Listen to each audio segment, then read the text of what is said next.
Hello नमस्कार good morning सुप्रभात। आप सभी का विलन परिवार में आपका हार्दिक स्वागत है। हो चुका आगाज लड़का युग बदलने की तैयारी, जीत उसी की होगी जिसका संघर्ष है जारी। जब जब मंजिल ने हौसलों से कहा तेरी बस की बात नहीं, हौसलों ने मंजिल की आंखों में आंखें डाल के बोली चल झुट्टी तेरी इतनी औकात नहीं। दोस्तों आइए आगाज करते हैं अपनी सेशन का, जो सभी प्रतियोगी परीक्षाओं के लिए अत्यंत महत्वपूर्ण है। दोस्तों आज की सेशन में हम देखने वाले हैं कि किस तरीके से हम रेफरेंस कंटेक्स्ट एक्सप्लेनेशन लिखें कि मेरा एक भी नंबर पेपर में ना कटे। दोस्तों आइए हम आपको ऐसे ट्रिक बताते हैं कि अगर आप इस ट्रिक से अगर आप पेपर में लिखते हैं तो आपका एक भी नंबर नहीं कटने वाला है, ये वादा है आपसे। ठीक है दोस्तों, तो आप ऐसे ही रेफरेंस कंटेक्स्ट एक्सप्लेनेशन लिखिए, आपका एक भी नंबर कहीं नहीं जाने वाला है जिस ट्रिक के साथ हम बताने वाले हैं। ठीक है दोस्तों, सबसे पहले आता है रेफरेंस यानी प्रोज और पोएट्री का लिखने के लिए आता है। सबसे पहले हम प्रोज का बताएंगे, उसके बाद पोएट्री का बताएंगे। ठीक है दोस्तों, कि प्रोज और पोएट्री में थोड़ा सा अंतर है दोस्तों, आप इसको बहुत अच्छे से देखिएगा, क्योंकि अगर इसमें आप वेरिएशन नहीं देखेंगे तो आपके नंबर कट भी सकते हैं। तो इसलिए आप लोग तैयार रहिए, जिस भी हिसाब से बता रहा हूँ बस आपको इसी ट्रिक को अपनाना है और आपका एक भी नंबर नहीं कटने वाला। ठीक है दोस्तों, तो आइए देखते हैं। तो दोस्तों सबसे पहले आता है रेफरेंस यानी संदर्भ लिखने के लिए। जैसे हिंदी में आता है वैसे दोस्तों इंग्लिश में भी आता है, तो इंग्लिश में हम समझ लेते हैं। ठीक है दोस्तों, सबसे पहले आपको लिखना क्या, तो देखते हैं कैसे लिखा जाता है। ट्रिक को सबसे पहले देखिए, रेफरेंस हमको लिखना है, रेफरेंस हमको कैसे लिखना है। ठीक है दोस्तों, सबसे पहले हम लिखेंगे क्या दोस्तों कि दीज। जब दोस्तों आप पेपर में बैठेंगे तो वहां पे आपको एक यानी कि एक पूरा पैराग्राफ देगा, उसमें से आपको लिखना पड़ेगा रेफरेंस कंटेक्स्ट एक्सप्लेनेशन। तो आपको किस भी से लिखना है, देखिए सबसे पहले आपको लिखना है इन दीज लाइन्स, यानी कि these lines have been taken from, क्या दोस्तों, in these lines these lines have been taken from the lesson. क्या दोस्तों, the lesson, these lines have been taken from the lesson. अब आपको लिखना है लेसन का नाम, तो लेसन का नाम हम यानी कि यहाँ पे आपको वहाँ पे यानी कि काली से लिखना है। क्या दोस्तों, काली यानी ब्लैक पेन से लिखना है, वहाँ पे आपको ऐसे करना है। उसके बाद आपको लिखना है, देखते हैं दोस्तों, नीली जो मार्कर चलता हो, नीला चलता हो, आपको दोस्तों सब ब्लैक है फिर भी हम लिख देते हैं, ब्लैक से लिख देते हैं। ठीक है दोस्तों, आपको ऐसे कॉमा करना है, आपको लिखना है आ गर्ल विद अ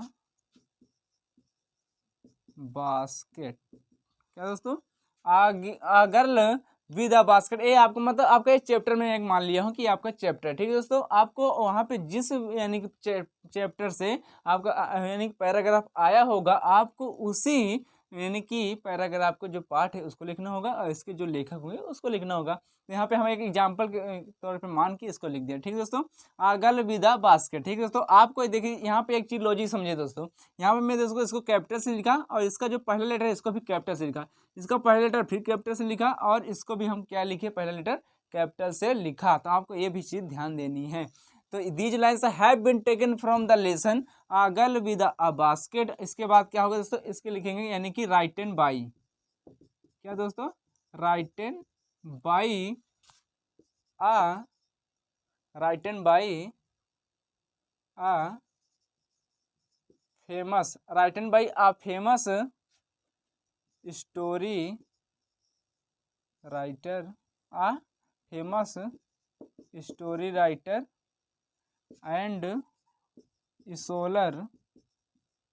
क्या दोस्तों, ये these lines have been taken from the lesson a girl with a basket written by a famous story writer and solar William. आपको फिर इसको काम करना है, आपको लिखना है विलियम सी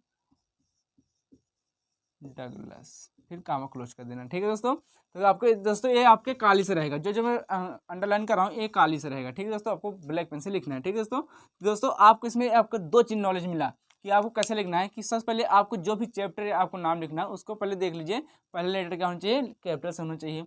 और दूसरी बात अगर बात करें दोस्तों, इसमें आपको ये चीज ऐड करना है, आप famous story writer and scholar यानी कि एक यानी कि प्रसिद्ध और एक यानी विद्वान जो है, इसको लिखें विलियम सी डगलस। ठीक है दोस्तों, रेफरेंस आपको दोस्तों इसी भी हिसाब से लिखना है, आपको ऐसे ही पेपर में लिखना है और विश्वास मानिए आपका एक भी नंबर नहीं कटने वाला। ठीक है दोस्तों, अब इसके बाद देखते हैं दोस्तों, रेफरेंस आपको ऐसे ही लिखना है। ठीक है दोस्तों, इसके बाद दोस्तों हम क्या लिखेंगे, कंटेस्ट, यानी कंटेस्ट कैसे लिखा जा रहा है। ठीक है दोस्तों, यानी ये संदर्भ हो गया, प्रसंग लिखेंगे, इसको संदर्भ बोला जाता है दोस्तों, इसको हिंदी में संदर्भ बोला जाता है। ठीक है दोस्तों, अभी इसको इफेस करता हूँ दोस्तों, इसको राइट डाउन कर लीजिए दोस्तों आप लोग।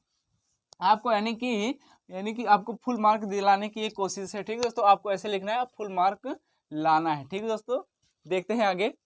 इसके बाद हमको लिखना है कंटेक्स्ट, कंटेक्स्ट हमको लिखना है। ठीक है दोस्तों, अब कंटेक्स्ट यानी कि होती है प्रसंग। प्रसंग में हम क्या लिखेंगे, इसको हिंदी में बोलते हैं प्रसंग। दोस्तों इसमें सबसे पहले हमको क्या लिखना है, प्रसंग में भी हमको थोड़ा सा कुछ बताना पड़ता है, जो भी हमारी विशेष होती है। दोस्तों इसमें क्या लिखना है, आपको लिखना है इन दीज लाइन्स, क्या दोस्तों, in these lines the writer, क्या दोस्तों, in these lines the writer tells us about. अब दोस्तों यहाँ पे आपको ऐसे, आप जो भी यानी कि जो भी पैराग्राफ होगा उसके बारे में क्या बता रहा है आपको पढ़ना है पैराग्राफ, उसको फिर उसमें निचोड़ हमको यहाँ 1 या 2 लाइन में सिर्फ देना है। दोस्तों आपको स्टार्टिंग कहाँ से करना है, इन these lines the writer tells us about, इतना लिखने के बाद आपको अपना कंटेंट एक या 2 लाइन में जो है आपको लिख देना है कि लेखक इसी के बारे में हमको बताया है। ठीक है दोस्तों, अब हम देख लेते हैं एक्सप्लेनेशन। एक्सप्लेनेशन की अगर हम बात करें दोस्तों,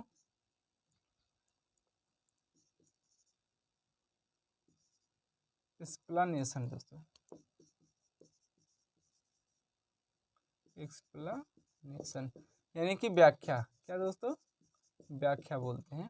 अगर इसकी लिखने, अब एक्सप्लेनेशन की अगर बात किया जाए दोस्तों, तो एक्सप्लेनेशन लिखने के लिए आपको एक बात ध्यान रखना, आपको स्टार्ट क्या करना है, आपको स्टार्ट कहाँ से करना है उसको समझिए। तो एक्सप्लेनेशन हमेशा लिखने के बाद आपको लिखना है कि द राइटर सेज दैट। अब आपका जितना भी एक्सप्लेनेशन है आपको लिखना है, अपने शब्द में लिखना है। और अगर आपको नहीं आता है, पेपर में अगर आपको ट्रिक नहीं आती है कि एक्सप्लेनेशन कैसे लिखना है, तो आपका जो पैराग्राफ दिया होगा उसी की जो लाइन है उसको आगे पीछे करके हमको यहाँ पे पूरा उतार देना है, तभी आपको कुछ ना कुछ मार्क मिल ही जाएगा। अगर आप अपने शब्दों में लिख देते हैं तो आपको फुल मार्क मिलेगा। अगर आपको नहीं भी आता उसकी भी ट्रिक है कि आपको 1-2 लाइन आगे पीछे करके यहीं पे उतार देना, तभी आपको अच्छा मार्क मिल जाएंगे। ठीक है दोस्तों, ये था आपका, यानी कि आपको मैं बता दिया इसी तरीके से आपको लिखना है। आपको स्टार्टिंग ऐसे करना है, उसके बारे में अगर आपको नहीं भी आता है तो आप भी इतना लिखने के बाद अगर कुछ भी थोड़ा बहुत लिख देंगे तो आपको नंबर मिल जाएगा।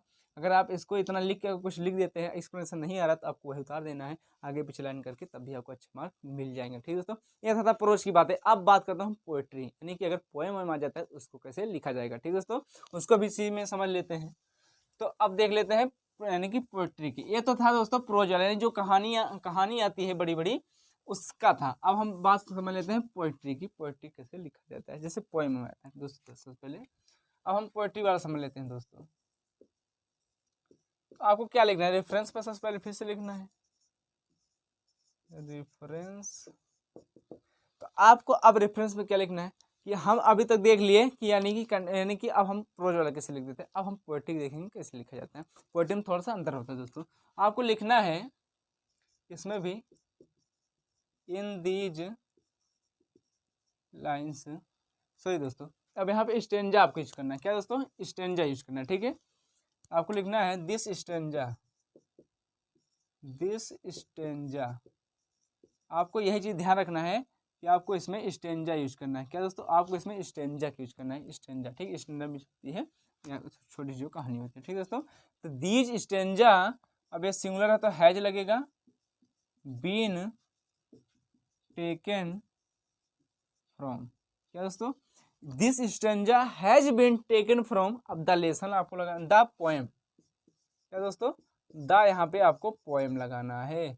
उसके बाद कामा क्लोज, कामा क्या है, मैं मान लेता हूँ द ट्रू ब्यूटी। ठीक है दोस्तों, मैं कोई एक मान लेता हूँ एग्जाम्पल, आपको जो आएगा उसको लिखना है। ठीक है, द ट्रू। दोस्तों यहाँ पे आपको ये चीज़ ध्यान रखना है कि आपको इसको भी बड़ा लिखना है। पहला लेटर बड़ा से, जब दूसरा लेटर में लिखा दूसरे वर्ड का तो उसको भी पहले कर दिया। ब्यूटी में देखो भी पहले कर दिया, ब्यूटीफुल कामा क्लोज, ये आपका कालिस रहेगा। ठीक है दोस्तों, ध्यान रखने का, आप कामा क्लोज कर दीजिएगा। ठीक है, अब क्या है दोस्तों, this stanza has been taken from the poem the true beauty. ठीक है, अब आपको लिखना है कंपोज्ड बाई। अब यहाँ पे दोस्तों, वहाँ पे था वहाँ पे था राइटन, यहाँ पे था कंपोज्ड बाय अ फेमस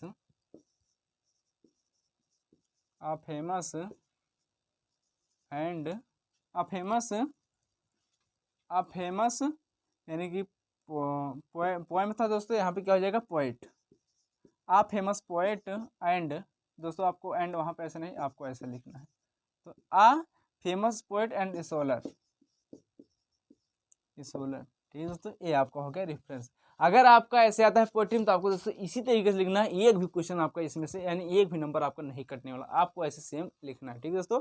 ये है दोस्तों बहुत अच्छी यूजफुल और बहुत ही अट्रैक्टिव है, क्या है दोस्तों आपका रेफरेंस है, इससे आपका एक भी नंबर नहीं कटने वाला, ठीक है, बहुत जबरदस्त ये आपकी ट्रिक है, ठीक है दोस्तों। ये रेफरेंस हो गया। अब इसी का हम लिखते हैं कंटेस्ट, ठीक है दोस्तों, इसी का, इसको राइट डाउन कर लीजिए दोस्तों, नोटबुक पेन लेकर आप लोग तैयार रहिए और एक एक पॉइंट को आप लिखते रहिए, क्योंकि इससे बाहर नहीं आने वाला, और हर यानी कि पेपर में इससे बाहर, और इससे अगर आप पेपर में ऐसे लिखते हैं तो आपका नंबर नहीं कटेगा, ये श्योर है, ठीक है दोस्तों। अब नेक्स्ट देख लेते हैं, आपको कंटेक्स्ट लिखना है, आपको अगर कंटेस्ट लिखना है, ठीक है दोस्तों। अब कंटेस्ट लिखना है यानी कि प्रसंग, तो आपको इसमें क्या लिखना है, आपको इसमें लिखना है कि in this stanza the poet describe, यहाँ पे लगाना है क्या दोस्तों, डिस्क्राइब्स, क्या दोस्तों, in this stanza the poet describes. अब आपको यहाँ पे लिख देना है किसके बारे में बताया है, जैसे द टी ब्यूटी है, उसमें ब्यूटी के बारे में अगर बताया है तो आपको वहाँ पे लिखना है कि जो भी आपका यहाँ पे पैराग्राफ देगा उसके बाद आपको यहाँ पे लिख देना, मगर स्टार्टिंग जो है आपको दोस्तों ऐसे ही करनी पड़ेगी। अगर आपको फुल मार्क चाहिए दोस्तों, आपको स्टार्टिंग ऐसे ही करनी पड़ेगी। तो आपको इतना लिखने के बाद, डिस्क्राइब करने के बाद इतना, अब इसके आगे एक दो लाइन आपको लिख देना है। अब आके एक्सप्लेनेशन की अगर बात करें दोस्तों, एक्सप्लेनेशन की अगर हम बात करें दोस्तों, यानी व्याख्या की अगर बात किया जाए दोस्तों, इसमें आपको क्या लिखना है उसको समझिए। इसमें लिखना है द पोएट,